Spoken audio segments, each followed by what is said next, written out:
Everybody. I just wanted to throw my comments out there about the national teacher shortage. So we've heard a lot on the news, and it's kind of all over the place. Parents are talking about it, teachers are talking about it, admins talking about it. So I just thought I'd throw my unsolicited opinion out there. With that said, I'm none of these comments are meant to be derogatory. None of these are a slam against the district that I work at. Um, I just kind of wanted to throw some general comments out there with some very anecdotal data, meaning I don't really have the numbers to back this up. This is just from what I see from my teaching perspective and my background and friends across the country and what's going on. So I teach at a great school. Love where I'm at. I'm in a high performing school district in the West Chicago suburbs. Before I was hired here, I've been here 3 years. I taught very briefly at a charter school in inner city Chicago, over at 47th and Cicero.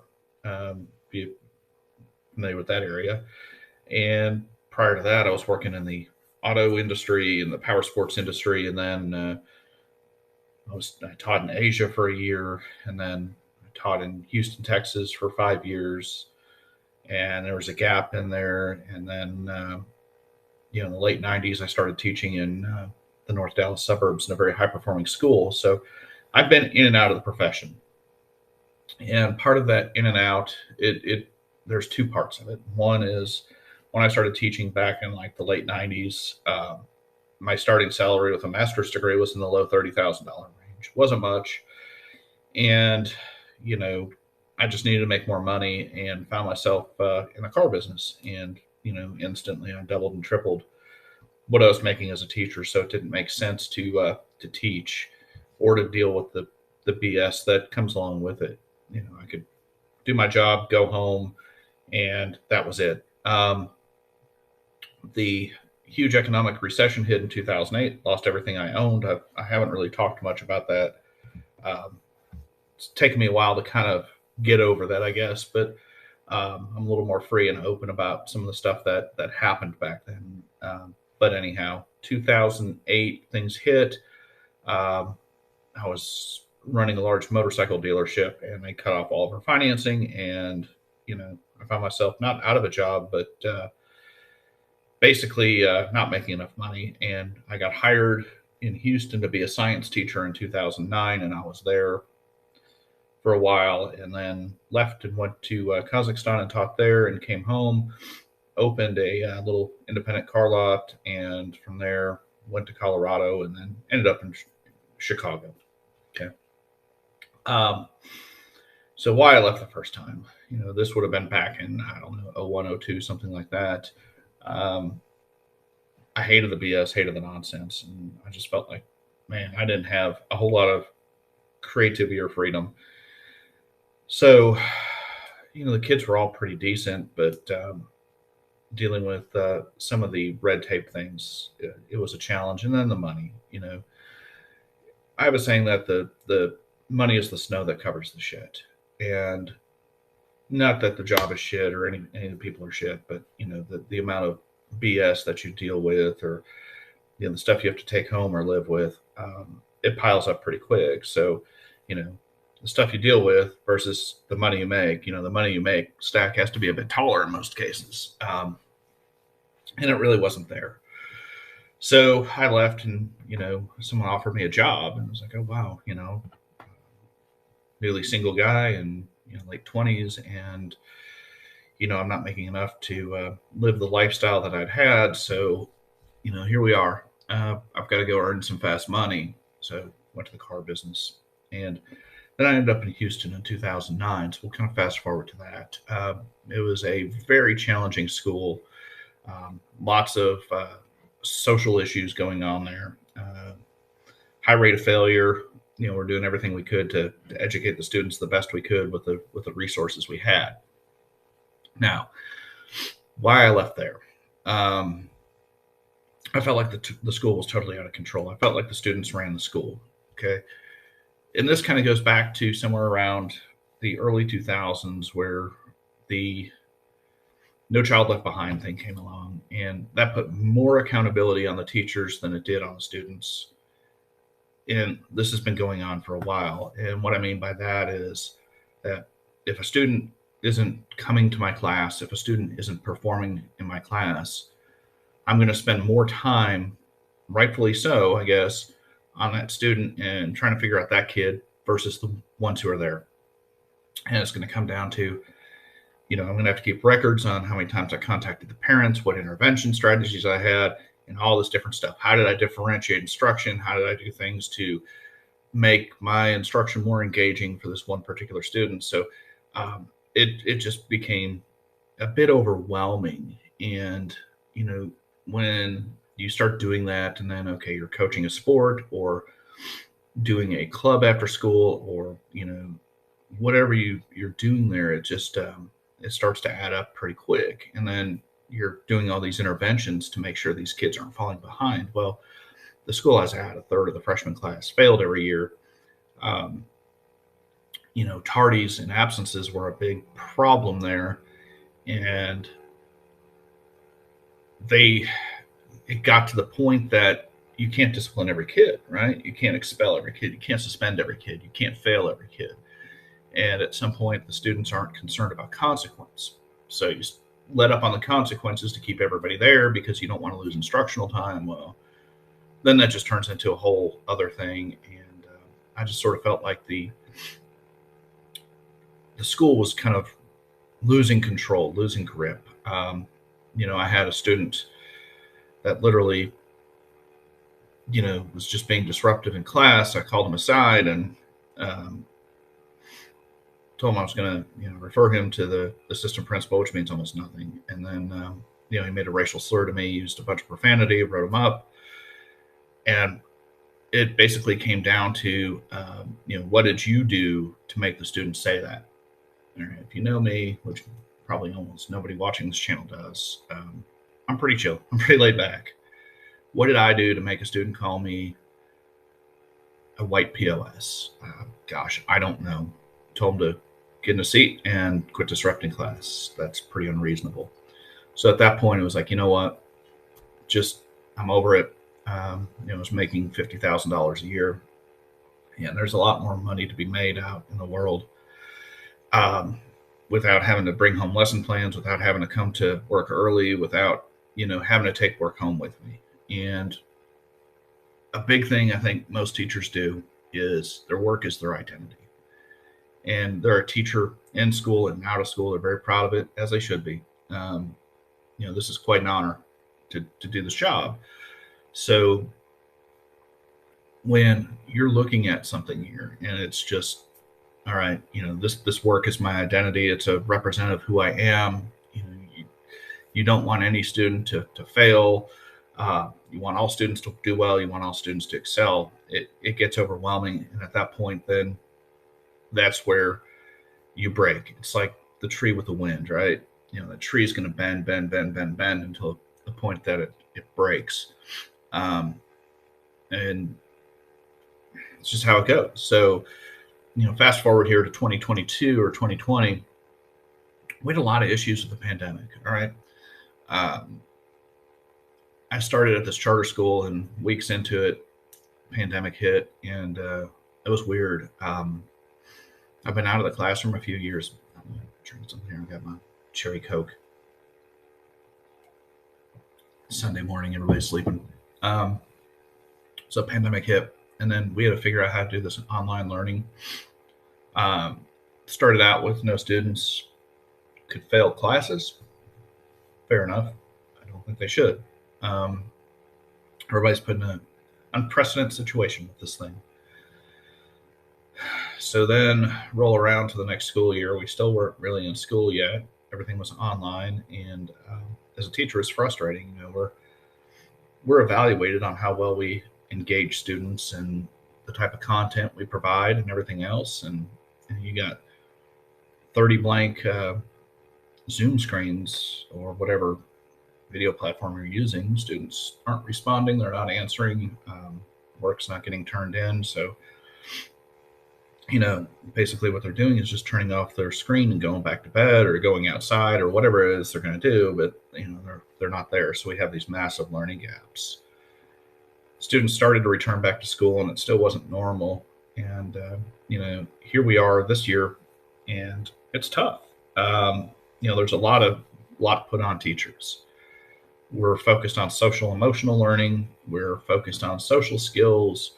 We still have to teach our content. We still have to coach our sports. We still have to do our after school activities. We still have to do our professional development. And it's getting harder and harder and harder. And, you know, we have to do something to get these kids caught up. And especially when you start going into some of the school systems that have major issues, you know, some of the things they deal with social issues, social economic issues, poverty, um, absentee parents, you know, having to take care of siblings, having to work to support the family, whatever, you know, whatever it may be, you know, parents that are caught up in the legal system. It can be tough, and it's hard to relate to, especially for a lot of teachers that haven't necessarily lived life that way, that haven't seen the other side, that haven't lived in the underbelly, and it becomes very overwhelming, and they don't want to deal with it. They can't deal with it. They're not equipped to deal with it. So now they're taking on their content area, whatever that may be. They have to meet the state standards. So if you're in a big school, like I was in Houston, we were low performing, and we had we had state tests in all the core subject areas. And now, you know, we're having to align our curriculum with the district and the other schools and what everybody else is doing, come up with ways to, you know, we had to identify individual kids that were at risk of not passing the state test, and what are we going to do to make that student pass. I got news for you. Some of these kids that aren't doing well don't care. I mean, that's kind of a rough way of putting it, maybe, but the student who's not doing well in school generally doesn't hang around after school and take home more work to get caught up. They're frustrated at school. I mean, I wasn't a good student at all. I had a lot of issues, dyslexia, ADHD, depression, all kinds of stuff. So you think that you're going to get me to stay after school for a couple of hours to, you know, learn my science? Not happening. So you're stacking all this stuff on these teachers. Then now you're telling them, okay, we need you to coach sport. We need you to come up with social emotional learning plans for the kids. We need you to come up with interventions. Um, I think it's a lot for many of these teachers, and they're just like done. You know, again, anecdotal data here.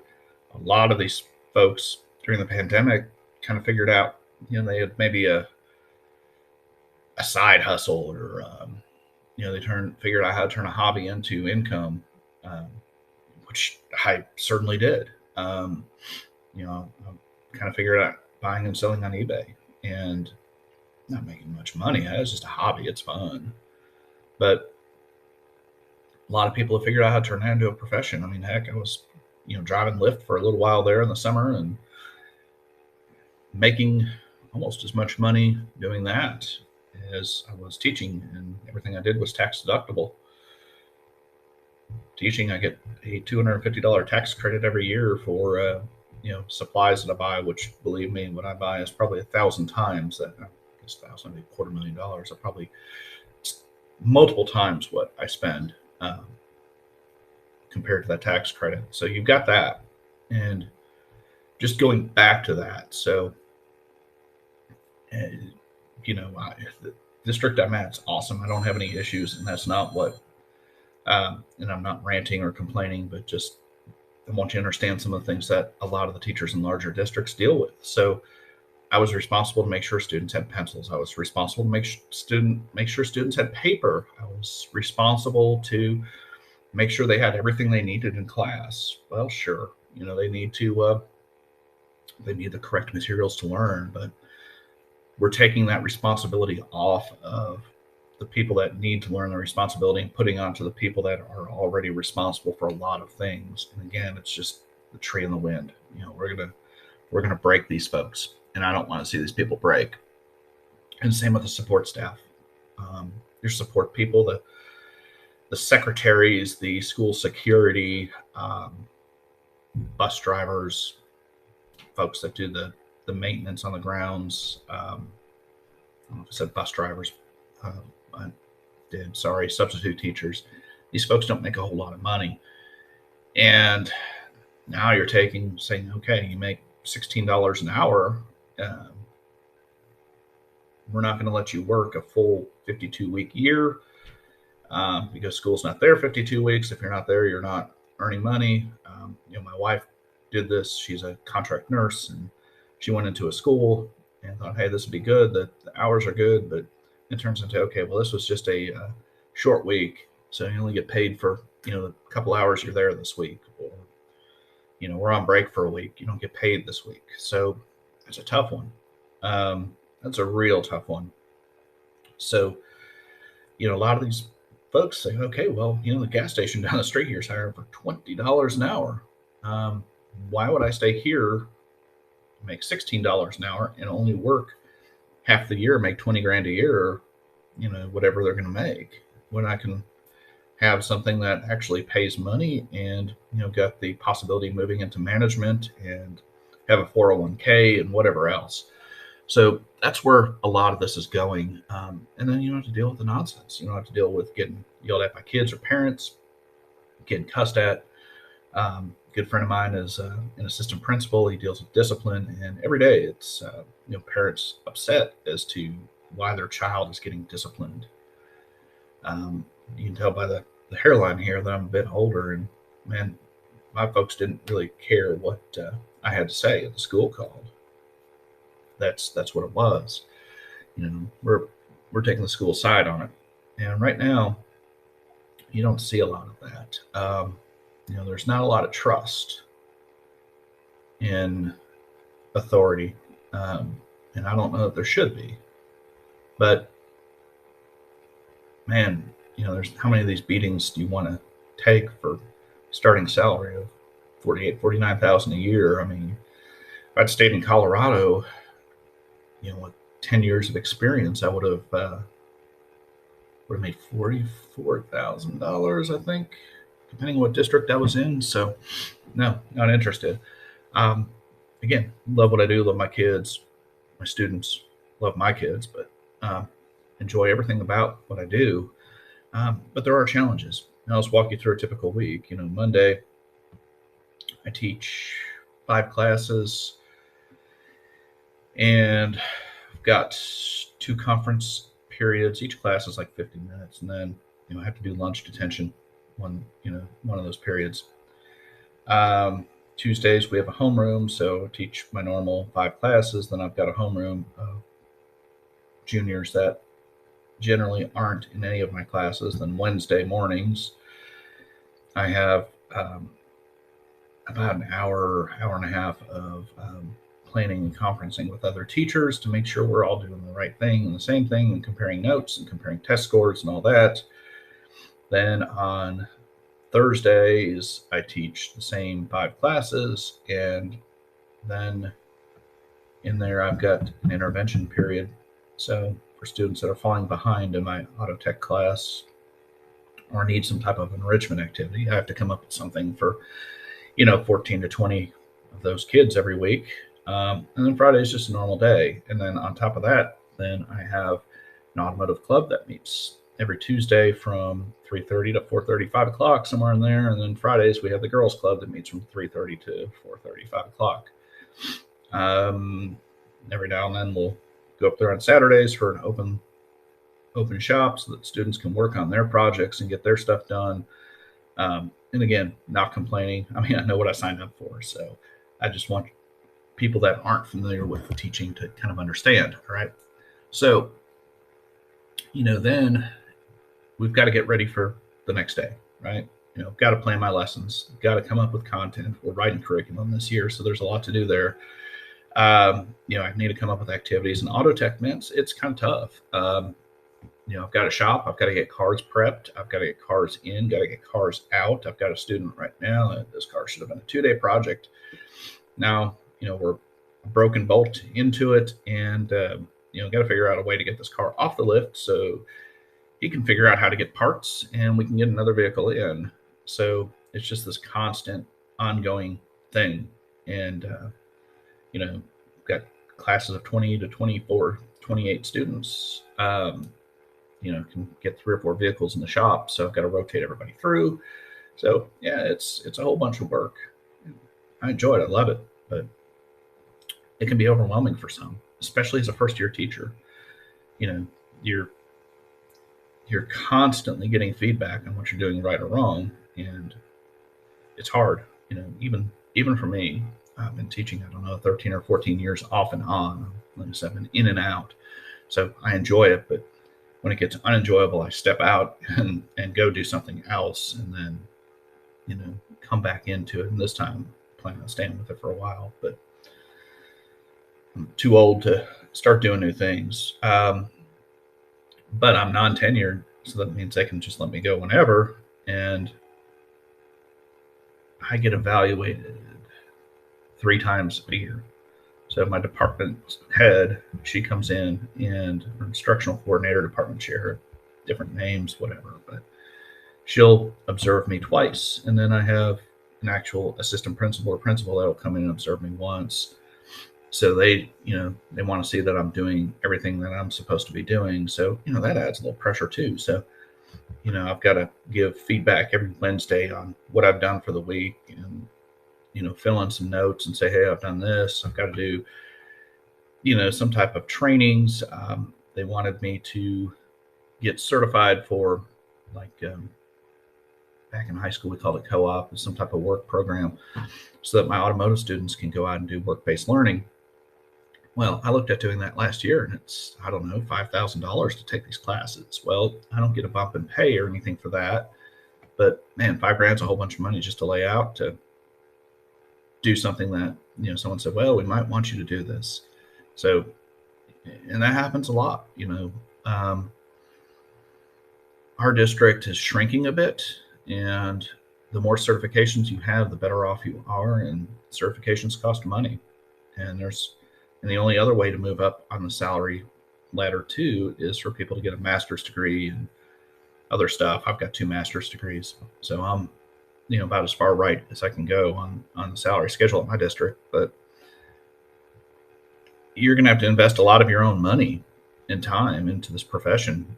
And, there are a lot of places, if I were to go out into the corporate world, there are several big companies that would say, hey, come to us and, we'll pay for your education or do this or do that. And you don't have too much of that here. Now, if you go to certain schools or school districts that are low performing or designated high need, if you go in with a critical shortage degree, which is generally going to be your math or special education, in some cases science,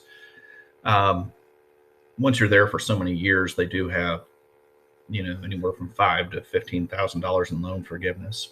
So, which still isn't that much. It's good, don't get me wrong, but it, compared to you're spending $15,000 a semester for your education, you spend $100,000 on your education to do this job. It's tough, but that's it. That's just my thought on the teacher shortage. That's kind of the issues we're having out there. Love all my teacher brothers and sisters out there, but again, this isn't a slam against any particular district or anything, but I just want to have people understand why we have what we have. So, and just take it easy on folks out there.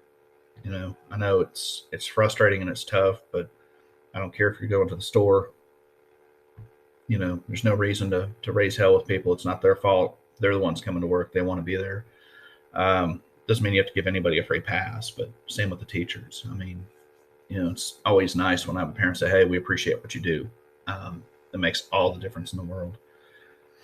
And it's a rough job. It's a lot of time away from home. It's, I have to sacrifice a lot away from my family sometimes. I mean, here it is Sunday.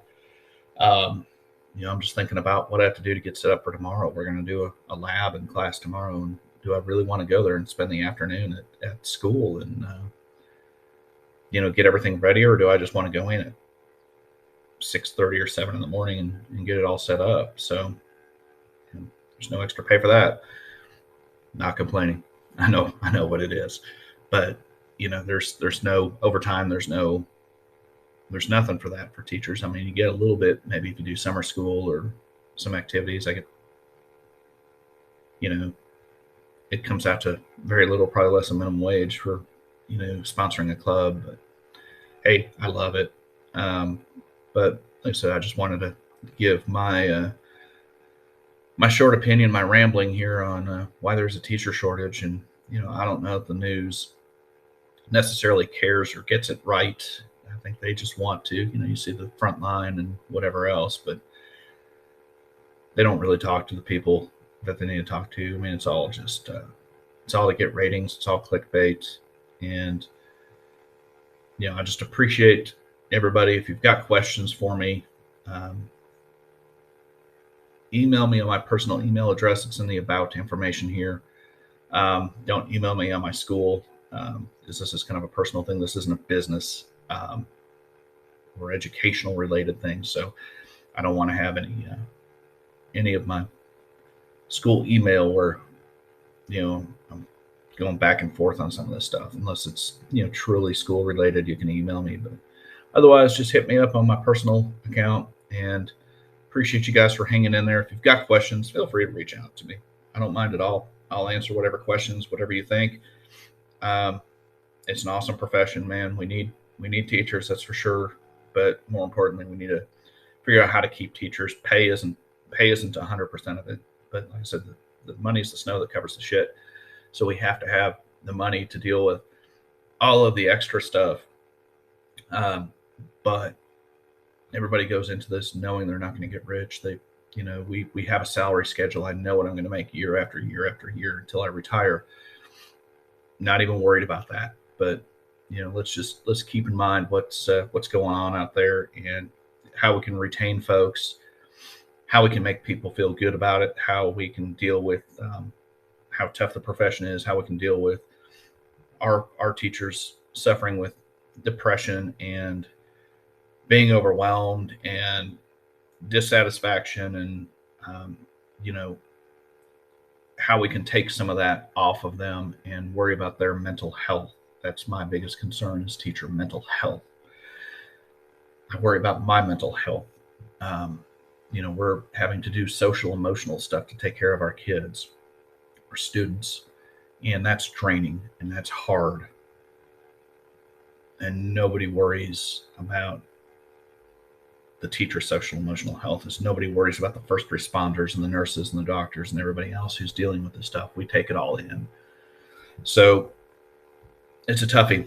But yeah, if you want to talk teacher shortage, email me. I'll be more than happy to discuss it. So I'm going to go cut the grass. It was on top of prepping for a lab tomorrow. I still have to have a nice looking lawn. It's the end of the season. Can't have long grass going into winter. So I'll talk to everybody later. Have a good day.